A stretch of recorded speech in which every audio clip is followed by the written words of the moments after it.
बिठा करके वन का भ्रमण करवा करके वापस महलों में ले आना।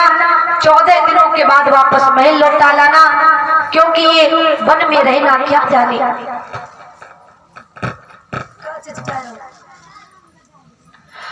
उसी समय आज मंत्री सुमंत्र चले हैं, इधर भगवान राम लक्ष्मण मैया सीता वन को चले। कैसे? श्री राम लखन सीता मैया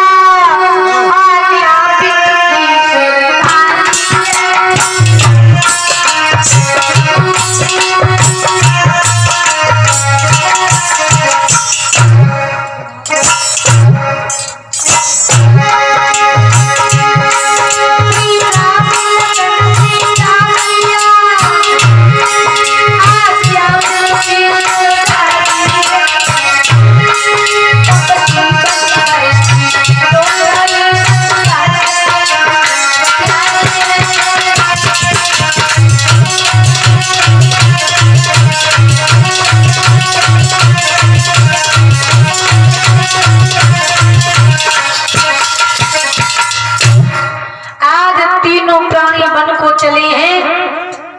जैसे वन को चले भक्तों, तो आज सारे अयोध्या के वासियों ने सुना कि राम वन को जा रहे हैं। सारे अयोध्या के वासियों के चेहरे पर उदासी छा गई। आज अयोध्या के नर नारी सब चले हैं, भगवान राम के पीछे पीछे वन को चल देते हैं। भगवान ने जब पीछे मुड़ करके देखा तो भगवान ने कहा, ऐ अयोध्या के नर नारियों वापस लौट जाओ। क्यों? वनवास मुझे हुआ है, तुम ही नहीं। तुम वापस लौट जाओ, अयोध्या के नर नारियों वापस लौट जाओ। तो सारे अयोध्या के नर नारी भगवान राम की आज्ञा पाकर के वहां से वापस लौट आए, पर कुछ लोग वापस नहीं लौटे। कुछ लोग वापस नहीं लौटे। वो कौन थे? 14 वर्षों तक भगवान की राह तकते रहे, भगवान की प्रतीक्षा में खड़े रहे। राम चले गए वन को, और कुछ लोग वापस अयोध्या नगरी नहीं लौटे। वो कौन थे? जो न नर थे न नारी, जो न नर थे न नारी, जिन्हें किन्नर कहते हैं, देसी भाषा में जड़ा कह देते हम तुम्हें। हाँ, तो किन्नर नहीं लौटे, सब लौटाए। भगवान राम जब 14 वर्षों के बाद लौट करके आए, भगवान राम ने देखा किन्नर 14 वर्षों तक खड़े रहे।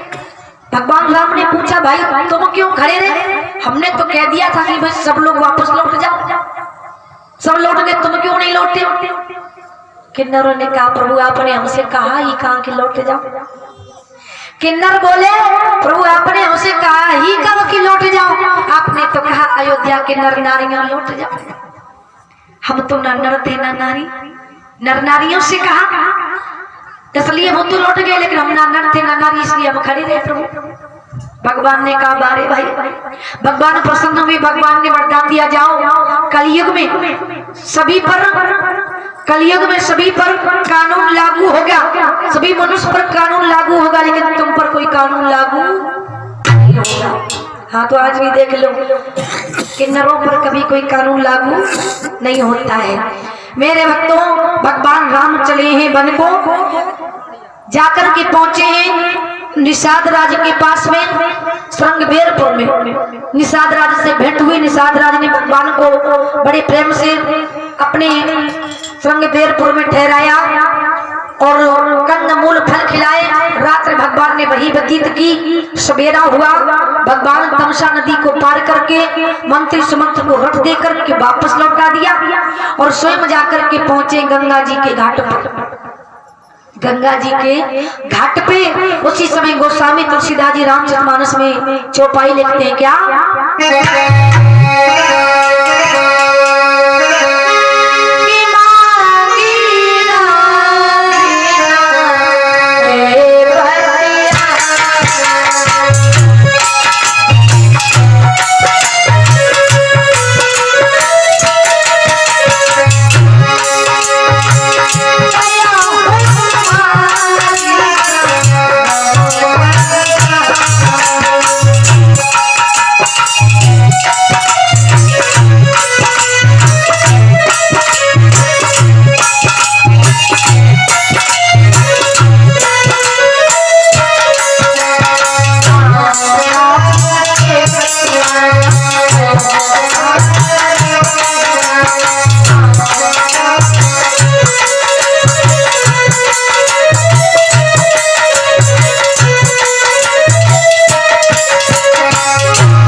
केवटियाना कहूँ तुम्हारी मरम में जाना। भगवान राम के बारे में गोस्वामी तुलसीदास जी रामचरितमानस में चौपाई लिखी। क्या लिखा? मांगी नाव में ना केवटियाना कहूँ तुम्हारा मरम नहीं जाना। इस चौपाई के दो अर्थ निकलते हैं। इस चौपाई के दो अर्थ निकलते हैं। कौन कौन से? पहला अर्थ तो ये निकलता है कि मांगी नाव ना, भगवान राम ने नाव नहीं मांगी। और केवटियाना यानी केवट आ गया और कहूँ तुम्हारे मरम में जाना। भगवान राम ने नाव नहीं मांगी और केवट अपनी नाव को लेकर पहुंच गया। बोला प्रभु हम तुम्हारे मर्म को जानते हैं। और इसी चौपाई का एक अर्थ और निकलता है। क्या? कि मांगी नाव यानी भगवान राम ने नाव मांगी और न केवटियाना और कहूँ तुम्हारे मरम में जाना। भगवान राम ने नाव मांगी लेकिन केवट नाव को लेकर के नहीं आया और कहने लगा कि हम तुम्हारे मर्म को जानते हैं, हम अपनी नाव लेकर के नहीं आएंगे। तो केवट भगवान की कौन से मर्म को जानता था? केवट भगवान की कौन से मर्म को जानता था? प्रमाण मिला है। केवट जो था ये पूर्व जन्म में एक कछुआ था। जिस समय सतयुग में भगवान विष्णु क्षीर सागर में निवास कर रहे थे, भगवान राम विष्णु रूप में क्षीर सागर में निवास कर रहे थे, उस समय एक केवट कछुआ था और उसी क्षीर सागर में निवास करता था जहाँ भगवान विष्णु उस क्षीर सागर में निवास करते थे। और साथ ही साथ में वो कछुआ भगवान का बहुत बड़ा भक्त था। प्रमाण मिला।